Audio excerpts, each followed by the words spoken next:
एक तरह का बहुत ही इंपॉर्टेंट ज्योमेट्री में से एक है। इसका उपयोग मशीनिंग में बहुत तारा होता है और जैसे किसी भी चीज के स्थान पर अगर हमको पहुंचना है, कहीं पे पहुंचना है, तो अब जैसे मान लो कि जो एरोप्लेन चल रही है, वो एरोप्लेन जब बादलों के अंदर जाती है तो क्या पता है कि वो किस दिशा में जा रही है। तो उस स्थिति को क्लियर करने के लिए ये कोऑर्डिनेट ज्योमेट्री इस प्रॉब्लम को सॉल्व करती है कि वह धुआं में भी रहे तो उसकी डायरेक्शन उसके हिसाब से, कोऑर्डिनेट के हिसाब से सेट होती है कि हमको कहां जाना है। तो इस आधार पर कोऑर्डिनेट ज्योमेट्री का बहुत उपयोग होता है। जैसे मान लीजिए कि ये हमारा यहाँ पे इंडिया है और इंडिया से हमें जाना है, मान लीजिए कि यहाँ पे लंदन जाना है या अमेरिका जाना है, कहीं भी जाना हो, तो यहां से एक कोऑर्डिनेट सेट होता है, एक सेंटर लेके इसको हम लोग सेट करते हैं कि ये किस दिशा में एक्स एक्सिस के और वाई एक्सिस के आधार पर इसकी कोऑर्डिनेट सेट होती है। और उस सेटिंग जब कंप्यूटर के अंदर डाल दिया जाता है, एक मशीन होती है वो, तो एक तरह से एरोप्लेन एक मशीन ही तो है, तो वो अपना जो काम करती है अपने उसी हिसाब से वहां पे जहां पे पहुंचना होता है वहां पे पहुंच जाती है। तो ये बहुत ही इंपॉर्टेंट चैप्टर में से एक है। कोऑर्डिनेट का मतलब होता है, इसको थोड़ा सा अगर बारीकी से समझा जाए तो इसका मतलब होता है निर्देशांक, का मतलब होता है निर्देशांक। निर्देशांक का मतलब होता है निर्देशांक, मतलब ये अंकों का ऐसा समूह है, दो अंक ऐसे हैं जो हमको एक निर्देश देते हैं कि हमको जाना कहां पे। एक अंक है जो निर्देशित करता है कि हमें किस किस जगह पे पहुंचना है, कैसे जाना है। जैसे अगर मान लीजिए कि हमें यहां से एक छोटी सी बात से हम समझेंगे इसको। जैसे मान लीजिए कि इसको हम लोग बोलते हैं कार्टेशियन प्लेन। जब तक ये प्लेन है, प्लेन का मतलब जब तक हमने ये दो लाइनें नहीं खींचा है तब तक हम इसको बोलते हैं प्लेन। क्या बोलते हैं? समतल। क्या बोलते हैं इसको? समतल। समतल कब तक कहेंगे? जब तक हम इसके ऊपर ये दो लाइनें नहीं खींचे। जो ही ये दो लाइनें खींचते हैं, इन दोनों लाइनों को, इसको हम लोग एक्स एक्सिस बोलते हैं, एक्स एक्सिस, एक्स अक्ष, और इसको हम लोग वाई अक्ष बोलते हैं। ये एक्स एक्सिस वाई एक्सिस दो अक्ष होते हैं इसके अंदर, अक्ष को ही एक्सिस बोलते हैं। और इन लाइन को भोजपुरी कहो चाहे हिंदी के भाषा में हम लोग कहते हैं इसको हॉरिजॉन्टल लाइन। हॉरिजॉन्टल लाइन, ये हॉरिजॉन्टल लाइन जो होती है जेड ओ होता है, और इसको बोलते हैं वर्टिकल लाइन। वर्टिकल लाइन, तो यहाँ पे दो लाइन को हम लोग, एक क्षैतिज रेखा और एक वर्टिकल लाइन को ऊर्ध्वाधर रेखा कहते हैं। और यहाँ पे चार भागों में इसको बांटती है ये दोनों लाइन। ये दोनों लाइन जिस पॉइंट पर काटती है उसको हम लोग बोलते हैं मूल बिंदु। क्या बोलते हैं? मूल बिंदु। इसको इंग्लिश में हम लोग कहते हैं ओरिजिन। ओरिजिन बोलते हैं इसको। और ये जो चार भाग में बटा हुआ है, इन चारों भागों का इन नाम होता है, इसको हम बोलते हैं चतुष्थांश। क्या बोलते हैं? चतुष्थांश बोलते हैं इसको। अब चतुष्थांश इसमें कितने होते हैं? तो चार चतुष्थांश होता है, एक नंबर, दो नंबर और तीन नंबर और ये चार नंबर। ये चार चतुर्थांश के माध्यम से हम लोग इस पूरे, कहीं भी अगर कोई वस्तु रखी हुई है तो उसको हम ट्रेक कर सकते हैं, उसको पकड़ सकते हैं कोऑर्डिनेट के माध्यम से। ये हम धीरे धीरे समझने का प्रयास करेंगे। अब इसमें होता क्या है कि ये मूल बिंदु उसको बोलते हैं जहां पे ये दोनों लाइनें क्रॉस करती है। और एक्स एक्सिस हॉरिजॉन्टल लाइन को एक्स एक्सिस भी कहते हैं, वर्टिकल लाइन को हम लोग वाई एक्सिस कहते हैं। अब ये दोनों लाइन एक दूसरे को दो भाग में काट देते हैं, दो भाग में, एक राइट साइड में, एक लेफ्ट साइड में। इसको बोलते हैं क्या? एक्स एक्स, एक्स अक्ष, एक्स और एक्स डैश, और इसको बोलते हैं वाई और वाई डैश। डैश की दूरी हमेशा निगेटिव होती है, मतलब कि ये जो डैश वाली दूरी है वो निगेटिव, मतलब यहां से यहां तक की दूरी निगेटिव, ये पॉजिटिव, ये पॉजिटिव, ये निगेटिव होती है। वाई डैश की दूरी निगेटिव होती है। अब बात आती है कि कैसे इसको डिनोट करें। जैसे मान लीजिए कि यहाँ पे मैंने कुछ पॉइंट लिया, 1 2 3 4 ऐसे कुछ पॉइंट लिया। और यहाँ पे ये असीमित है, इसको आगे पीछे कहीं भी बढ़ाया जा सकता है, प्लेन को कहीं भी आगे पीछे। ये तीर का जो मुंह दिख रहा है ना, ये तीर का मुंह बता रहा है कि हमको ये एक तरह से लाइन है, इसको दोनों साइड में कहीं बढ़ा लो, जितना बड़ा प्लेन है उतना उसको एडजस्ट कर सकते हैं। जैसे मैंने बताया कि अमेरिका को कैसे ट्रेक करना है, ठीक है। इसी आधार पर उसको ट्रैक करना है। अब यहाँ पे मान लीजिए यहाँ पे प्लस वाली लाइन है 1 2 3 4 ऐसे चलती है 5 6 7 प्लस की यही चीज यहाँ पे आएगी तो -1 -2 -3 -4 -5 -6 -7 1 2 3 4 5 6 7 8 ऐसे चलती है। यहाँ पे आएगी तो 1 2 3 4 5 6 ऐसे करके -1 -2 -3 -4 -5।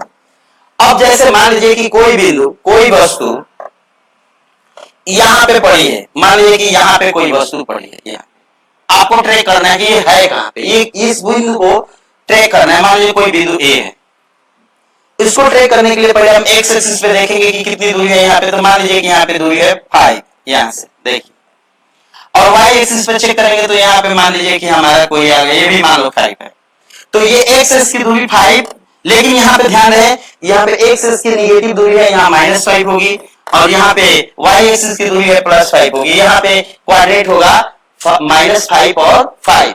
ये चिन्ह देखते हैं कि यहाँ पे एक्स एक्सिस के माइनस में है और यहाँ वाई एक्सिस के प्लस में है। अगर यही चीज यहाँ पे कोई वस्तु आ गई यहाँ पे मान लीजिए, तो पहले एक्स एक्सिस की दूरी देखेंगे यहाँ पे कितना है, और वाई एक्सिस की दूरी देखेंगे कि यहाँ पे कितना है। तो एक्स एक्सिस की दूरी है यहाँ पे 7 और वाई एक्सिस की दूरी कितने है 1 2 3 4, यहाँ पे 4 है, 4 नहीं है -4 है, यहाँ पे -4 है, यहाँ पे -4 है, यहाँ माइनस।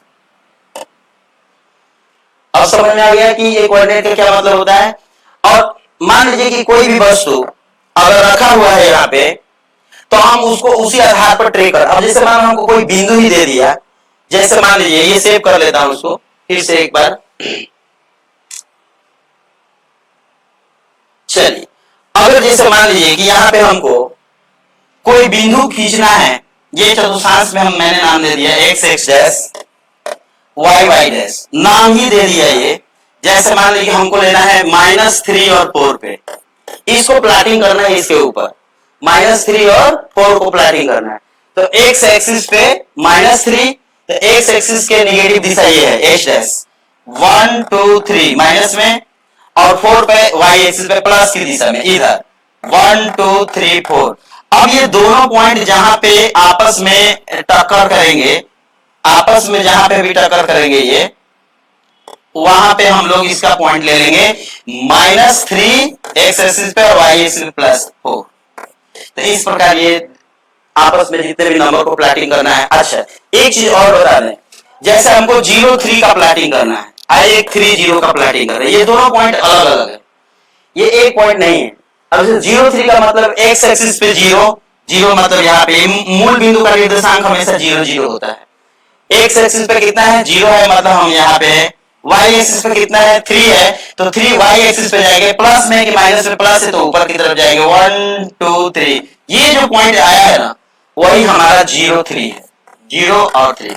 अब हमको चाहिए 3 0, तो x एक्सिस पे जाना है, ये x है ये y है, x एक्सिस पे जाना है 3, तो 1 2 3 x एक्सिस पे 3 और y एक्सिस पे 0, मतलब कि ये 3 0 का प्लॉटिंग है। अब इस तरीके से हम कहीं भी इसकी प्लॉटिंग आसानी से कर सकते हैं। तो चलिए नेक्स्ट देखते हैं अगला। अब आया एक अन्य व्यक्ति को आप अपने अध्ययन मेज पर रखे टेबल लैंप की स्थिति कैसे बताएंगे। जैसे ये कह रहा है कि यदि मान लीजिए कि यहाँ एक टेबल है, टेबल पर कोई यहाँ पे एक लैंप रखा हुआ है, यहाँ पे कोई लैंप रखा हुआ है, और कोई व्यक्ति आया पूछा कि भाई लैंप कहाँ रखा हुआ है, तो आप कैसे बताएंगे कि लैंप कहाँ रखा हुआ है। तो इसकी जानकारी के लिए आपको कोऑर्डिनेट की आवश्यकता पड़ती है। यही चीजें डिनोट करने के लिए अभी बताया कि अगर कहीं भी प्लेन के ऊपर कोई वस्तु रखी हुई है, उसको बताना है कि वो वस्तु कहाँ है, तो ये कोऑर्डिनेट ही बता सकता है कि कहाँ पे है, ये चीज निर्देशांक ही बता सकता है। चलिए जैसे मान लीजिए हमें यहाँ पे कोई लैंप रखा हुआ है, लैंप की स्थिति हमको बताना है कि लैंप की स्थिति हमको बताना है कि लैंप कहाँ है। तो इसके लिए हम लोग क्या करेंगे कि इसको दो जो लाइन है ना, इसको यहाँ पे समझ, इसको हम लोग बना लेंगे x एक्सिस, इसको बना लेंगे y एक्सिस। मतलब कि इस लाइन को हम बनाएंगे x एक्सिस और इस लाइन को बनाएंगे y एक्सिस, एक और इस कोने को हम लोग मूल बिंदु बना लेंगे। भाई भाई जब तक कोई एक सेंटर पॉइंट नहीं रहेगा उसके रेफरेंस में कैसे जाओगे तुम आगे? मतलब कि अगर सेंटर कहीं पॉइंट नहीं बताओगे तो दाहिने बाएं कैसे करोगे कि भाई हमको राइट में जाना है कि लेफ्ट में जाना है? कोई पॉइंट होना चाहिए जहां से हम डायरेक्शन दे सके कि मैं यहाँ खड़ा हूं, यहाँ से तुम लेफ्ट में जाओ, तुम राइट में जाओ, तो वो अपने हिसाब से एडजस्ट करता है, ये मूल बिंदु एडजस्ट करता है। चलिए अब मूल बिंदु में क्या किया इसने? मूल बिंदु में इसने किया कि चलो ये लैंप कहाँ है इसकी पता लगाते हैं। तो हम एक्स एक्सिस पर चेक करेंगे कि 1 2 3 4 5 6 7 8 9, मान लीजिए कि ये 9 पॉइंट पे है। और यहाँ पे वाई एक्सिस पे चेक करेंगे 1 2 3 4 5 6 7, यहाँ पे मान लीजिए कि यहाँ पे 1 2 3 4 5 6 पे। तो ये जो पॉइंट हमको मिला है, ये चेंज क्यों हो रहा है? ये जो पॉइंट हमको मिला है, ये पॉइंट मिला है 9 का और कितना 1 2 3 4 1 2 3 4 5 6 का। तो इसका मतलब है कि ये जो लैंप है वो 9 6 कोऑर्डिनेट पे है। इसकी स्थिति हमें पता चल गई कि कौन सा स्थिति पे है ये। तो किसी भी टेबल के ऊपर रखी हो, चाहे कोई प्लेन के ऊपर, चाहे कोई कहीं भी वस्तु अगर रखी हुई है, तो उसके कोऑर्डिनेट से हमको पता चल जाएगा कि वो कहाँ पे स्थित है। अभी लोगों को मशीनों के बारे में भी जानकारी प्राप्त होगी कि कोई भी चीज, कोई भी जैसे कोई मशीन है, जैसे एक एग्जांपल में बता दूं आपको, अगर आप 11th में जब जाएंगे ना, क्लास 11th में, तो आपको 3D शेप की जानकारी मिलेगी वहां से, 3D शेप की।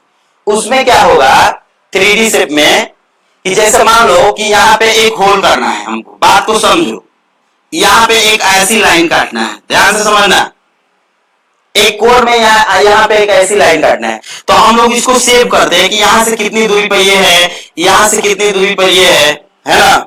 ये टच कहां से है, कौन वस्तु कहां पे है,